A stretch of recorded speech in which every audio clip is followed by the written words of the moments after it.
आगामी लोकसभा चुनाव में भारतीय जनता पार्टी पूरी मजबूती के साथ मैदान में उतर गई है। आपको बता दें कि पार्टी की ओर से चुनाव को देखते हुए क्या रणनीति होगी, उसे लेकर मंगलवार को एक बैठक की गई।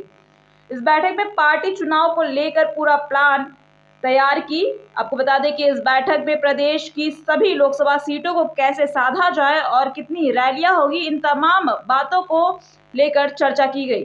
दरअसल दिल्ली में आगामी दिनों में होने वाली पार्लियामेंट्री बोर्ड की बैठक से पहले यूपी में भाजपा की मंगलवार को बड़ी बैठक हुई।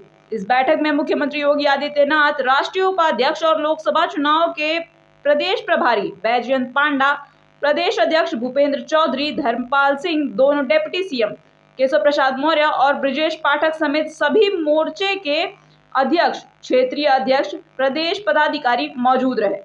इस बैठक में आगामी चुनाव की तैयारियों की समीक्षा की गई। इसके साथ ही मंगलवार को बीजेपी का लोकसभा चुनाव को लेकर के पूरा फाइनल प्लान तय किया गया। इस बैठक में इस बात की भी चर्चा की गई कि आचार संहिता लगते ही कितनी रैलियां होनी है। प्लान में प्रधानमंत्री नरेंद्र मोदी, अमित शाह, जेपी नड्डा और सीएम योगी आदित्यनाथ की यूपी के हर लोकसभा को कवर करने के लिए रैली का प्लान बनाया गया। आपको बता दें कि बीजेपी की मंगलवार की बैठक में पिछले दिनों दिल्ली में हुई बैठक में तय एजेंडे को पूरा करने के लिए सभी पदाधिकारियों को जिम्मेदारी बांटी गई। प्रत्याशियों के नामों की घोषणा से पहले ये बैठक बहुत अहम मानी जा रही है। आपको बता दें कि यूपी में बीजेपी ने सभी 80 लोकसभा सीटें जीतने का लक्ष्य रखा है, जिसके लिए बीजेपी ने अपनी पूरी ताकत लगा दी है। बीजेपी की नजर में उन सीटों पर भी है जहां पर पार्टी कमजोर स्थिति में है। ऐसे में इन क्षेत्रों में संगठन को मजबूत करने पर काम किया जा रहा है। पार्टी ने दावा किया है कि इस बार यूपी की सीटों पर भाजपा की जीत होगी। इस पूरे मामले पर एक प्रेस कॉन्फ्रेंस की गई भूपेंद्र चौधरी द्वारा। क्या कुछ बोले उत्तर प्रदेश के प्रदेश अध्यक्ष भूपेंद्र चौधरी, आप भी सुनिए। भारतीय जनता पार्टी के राष्ट्रीय उपाध्यक्ष और उत्तर प्रदेश के चुनाव प्रभारी आदरणीय जय पांडा जी के प्रवास के क्रम में आज भारतीय जनता पार्टी उत्तर प्रदेश के कार्यालय पर सभी प्रदेश के पदाधिकारियों की, क्षेत्रीय अध्यक्षों की और मोर्चों के प्रदेश अध्यक्षों की बैठक आहूत की गई थी।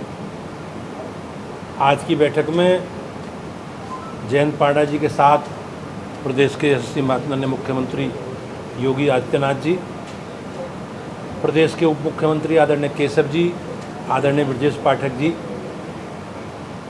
की मौजूदगी में आज बैठक में जो हमारी पार्टी के कार्यक्रम और अभियान चल रहे हैं, जो हमारी चुनाव की तैयारी है, उसकी चर्चा माननीय प्रभारी के सम्मुख की गई है और जो जो काम हमें चुनाव तक करने हैं लोकसभा चुनाव के संगठन की दृष्टि से, उन विषयों में माननीय प्रभारी जी ने मार्गदर्शन किया है और हम सब लोग मिलकर जैसा केंद्रीय पार्टी की अपेक्षा है उन कार्यक्रमों को पूर्ण करेंगे। सामान्यतः कार्यक्रम हमारे संगठनात्मक हैं या व्यापक जनसंपर्क के हैं। जनसंपर्कों में अनेकों स्वरूप में कार्यक्रम हमारे तय पहले से ही चल रहे हैं, तो उनकी समीक्षा हम कितना कर पाए हैं और भविष्य में आगे क्या करना है, इसके लिए मार्गदर्शन जय पांडा जी का प्राप्त हुआ है।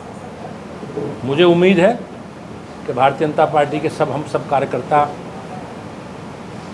पूरी तैयारी के साथ जो जो पार्टी की अपेक्षा है हमारे केंद्रीय नेतृत्व की, कार्यक्रम और अभियानों के माध्यम से, व्यापक जनसंपर्क के माध्यम से सभी लोग से संवाद संपर्क बनाने का काम करेंगे और उत्तर प्रदेश भारतीय जनता पार्टी से जो केंद्र की अपेक्षा है चुनाव की दृष्टि से, उस अपेक्षा को हम सब लोग मिलकर पूरा करें। सर, राहुल गांधी जी ने आज एक विवादित बयान दिया है उत्तर प्रदेश में युवाओं को लेकर। उन्होंने सीधे तौर पर कहा है कि उत्तर प्रदेश का युवा शराबी है, सड़क पर शराब पीकर बवाल करता है। अब राहुल गांधी जी से यही अपेक्षा की जा सकती है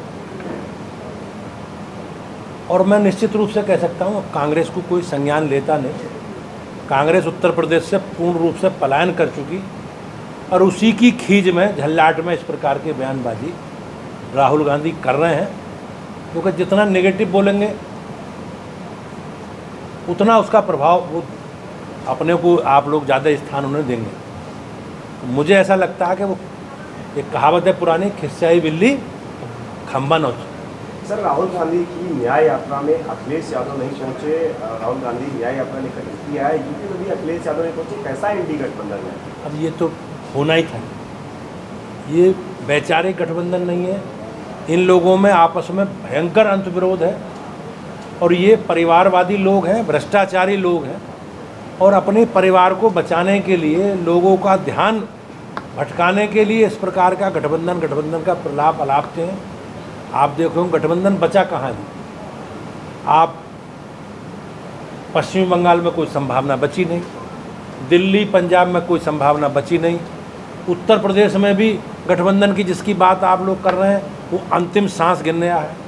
समाजवादी पार्टी भी एक समाप्तवादी पार्टी होने की तरफ आगे बढ़ रही है। किस प्रकार से लोग उनके पार्टी छोड़कर जा रहे हैं और किस प्रकार के गंभीर अंतविरोध से जुड़े हुए आरोप लगा रहे हैं, तो इन सब विषयों पर जरूर अखिलेश जी को अपना मत स्पष्ट करना चाहिए। कांग्रेस का जहाँ तक समाज है, कांग्रेस कन्फ्यूज पार्टी है और अब कांग्रेस उत्तर प्रदेश से पलायन कर गई। सर, स्वामी प्रसाद मौर्य ने राष्ट्रीय महासचिव से पहले इस्तीफा दिया और आज एमएलसी पद से भी इस्तीफा दे दिया। अपनी नई पार्टी भी बना ली सर। ये सब आपस में लोग मिले हुए हैं। समाजवादी पार्टी का जो एजेंडा है उस एजेंडे को ही स्वामी प्रसाद जी आगे बढ़ा रहे थे। हो सकता है कोई अपेक्षा के साथ वो आगे बढ़ रहे हों और जो उनकी बातचीत हुई हो समाजवादी पार्टी के नेतृत्व ने उसे पूरा ना किया हो, तो कहीं ना कहीं जैसा मैंने कहा, उन्हें अपना, ये परिवारवादी लोग हैं, जातिवादी लोग हैं और अपनी परिवार की भ्रष्टाचार का जो उन्होंने किया उसे बचाने के लिए इनकी प्राथमिकता में वो विषय हैं। और आज निश्चित रूप से समाजवादी पार्टी समाप्त होने की तरफ आगे बढ़ रही है। धन्यवाद। Thank you.